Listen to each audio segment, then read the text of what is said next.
Alright. Ready to It's going down in the dissect DM. this frog that is A Tale of Two Cities. It's a frog, is it? Well, like, it's not a frog, but, you know, in science you always dissect a frog. Yeah. And then you got to do your album review. Or is it me? No, we'll do what does a rapper spend their money on tonight, Yeah. and then tomorrow it is your album review. Oh, right. Yeah. Goodness me. Can't keep up with all the days and whatnot. So, A Tale of Two Cities, it's a play on words referencing an old book by Charles Dickens. Got it. Originally published in 1859, over 160 years ago. He's an old fuck. Who the hell is reading books back then? Literally. Surely there's better things to do back then than Right, waste your time on read books. That is a long time. Like, that is almost as old as your mother. Nah, got it. So the novel depicts an unsettling parallel between Two cities, I'm guessing. Paris and London. Which one's the better one? Do you know? I haven't read the book. What's your bets on? I would say London. You reckon London's... At that time, Nah, I reckon London Paris was better. is the better one. I'm gonna Because look it up, mate. he's talking about it's during the French Revolution.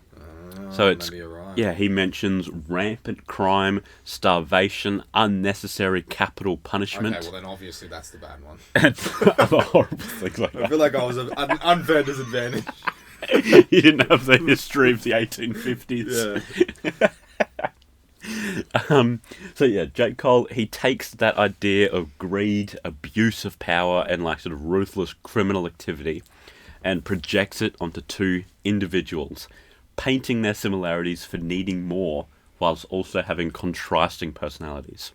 Although both individuals are from the same city, which is the only difference between A Tale of Two Cities, the book, the main difference between this track and the book is that Cole is pointing out the differences in lifestyle choices between the two, basically creating two cities within Fayetteville, his hometown.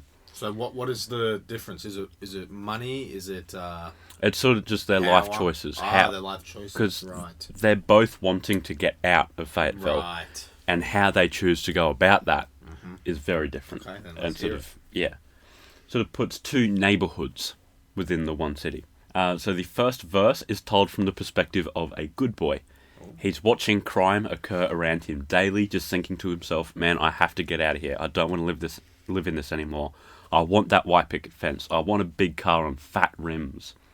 The choice of car is interesting too. He says he wants a Nissan Pathfinder, which is just an average SUV. There's not really anything special about it. It's not a Hummer. It's not an Escalade.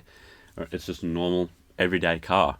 And I think that really sort of helps set the scene, and it explains quite clearly the level of poverty that this kid is in. And then he explains that he's going to get out of the city by writing. It's assumed that he's writing raps. The hook then details a bad dream that the good boy has had, that he's stuck in this city. He then thinks to himself, hey, staying this way wouldn't be too bad. If I stay in poverty, I'll never have anything worth stealing. I'll never be held at gunpoint and robbed. Maybe it's safer to stay broke. He then says that just last night his friend was robbed for his watch. He even says, but can you blame someone who's never had anything? Justifying the people that robbed his friend. It's actually, it's really interesting. Because like the way that he tells the story of his friend being robbed has another meaning as well, whether or not he meant it, but it's a pretty big coincidence. Coming from the mouth of the robber, you hear Cole say, nice watch, which is a line from Jay-Z, who is from New York. And when Jay-Z uses it, he's referring to the watch that he's wearing, saying, boy, this sure is a nice watch. So if you're from New York, then, nice watch alludes to success. But if you're in Fayetteville, it means you're getting robbed. Tale of Two Cities there. Tale of Two Cities. I thought that was really, really cool.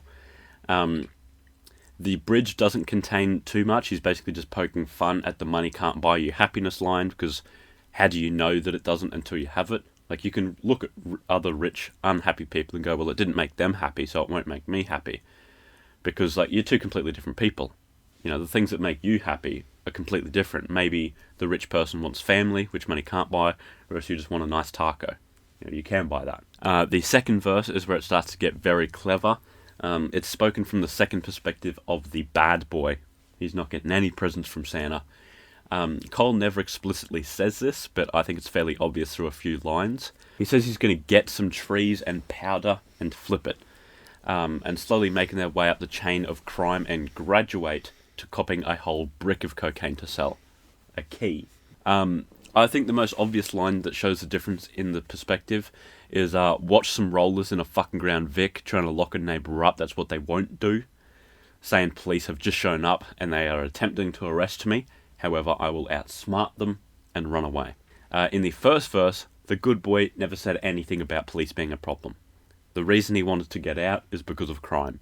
But in the case of the bad boy here, he's going to use the crime to get rich and leave the city, and the police are a roadblock in his way. Then in the hook that follows the second verse, there's a bombshell dropped. The two hooks are incredibly similar, so if you're not paying attention, you can't tell the difference. It's only like one line that's different. You would just assume it's the same hook, repeated as hooks usually are in songs. Naughty. Why would you think otherwise? In the first hook, Cole says, last night they pulled up on my neighbour at the light like. And in the second hook, he says, last night we pulled up on a neighbour at the light like. And this whole time the bad boy was the person who robbed the good boy's friend. Naughty, naughty. That is very naughty, naughty. There's a lot of teasing happening. The outro is really interesting as well. It's a prayer with lines like, Father, forgive me for my childish ways. I need your hands to take me miles away, meaning like leaving the city. And your wish is my command. However, you can hear two voices at the same time. It's layered. But they're both saying the exact same thing. So both the good boy and the bad boy are praying, asking to be forgiven and asking for help to leave the city.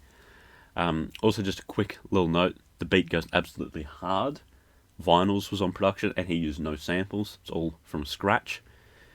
And yeah, I think it's a very interesting song. There aren't too many rappers doing stuff like that. I think it's really good these days. Too, Yeah, I really like the second hook where it's sort of, it's implied but never explicitly said that it was me who robbed that person.